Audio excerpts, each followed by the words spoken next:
Hi friends, எல்லாருக்கும் good morning. இது நேற்று நடந்த டேயோட vlog தான். நேற்று மார்னிங் மம்மி க்ராசரிஸ்லாம் வாங்கிட்டு வர சொன்னாங்க. டீ ப்ரிப்பேர் பண்ணி வச்சுருந்தாங்க. அதை குடிச்சிட்டு நானும் கிளம்பிட்டேன். 5 மினிட்ஸ் தான் ஆகும் நடந்து போனேன். வாக்கபிள் டிஸ்டன்ஸ் தான். பட் ஆனால் போயிட்டு வரும்போது ரொம்ப வெயிட் சுமந்துட்டு வர மாதிரி இருக்கும்.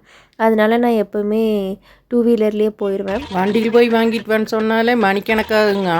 நடந்து போன்னு சொன்னால் அப்புறம் விடிஞ்சு போயிருங்க. நம்ம கடைக்கு போனதுக்கப்புறம் தான் அதை மறந்துட்டு இது மறந்துட்டுன்னு ஃபோனுக்கு மேலே ஃபோன் வருதுங்க. அதுக்கப்புறம் இப்படியே கம்ப்ளைண்ட் பண்ணுவாங்க. அங்கே போயிட்டு என்னென்ன வெஜிடபிள்ஸ்லாம் இருக்குதுன்னு ஒன்ஸ் பார்த்துட்டு அதுக்கப்புறம் வாங்கிட்டு அந்த கடையில் மாப்ஸ்டிக் இல்லைன்னு சொன்னாங்க. அப்புறம் வேறு கடைக்கு போயிட்டு மாப்ஸ்டிக் வாங்கிட்டு நான் வீட்டுக்கு போயிட்டேன். வீட்டுக்கு போயிட்டு வாங்கின க்ராசரிஸ்லாம் அரேஞ்ச் பண்ணி வச்சுட்டேன். வீட்டுக்கு ஏதாச்சும் வாங்கிட்டு போனோம்னா டாமி ராக்கி 2 பேருமே ஸ்கேன் பண்ணுவாங்க.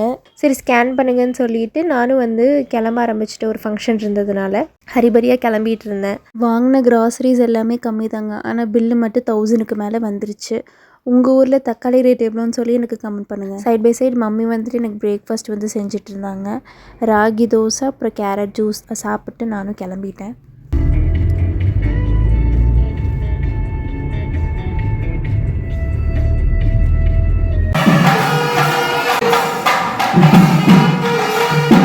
ஃபங்க்ஷன் அட்டென்ட் பண்ணிவிட்டு நம்ம வேலையை பார்க்க வந்தாச்சுங்க.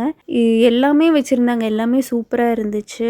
பிரியாணி, சாம்பார், ரசம், அதுக்கப்புறம் புளிக்குழம்பு, அப்பளம், வடை, பைனாப்பிள் பாயாசம், கோஸ் பொரியல், காலிஃப்ளவர் சில்லி எல்லாமே வச்சுருந்தாங்க. எனக்கு அதில் மோஸ்ட்டாக பிடிச்சது வந்து பைனாப்பிள் பாயாசமும் கேரட் அல்வாவும். சாப்பிட்டு மொய் எழுதிட்டு நாங்கள் கிளம்பிட்டோம்.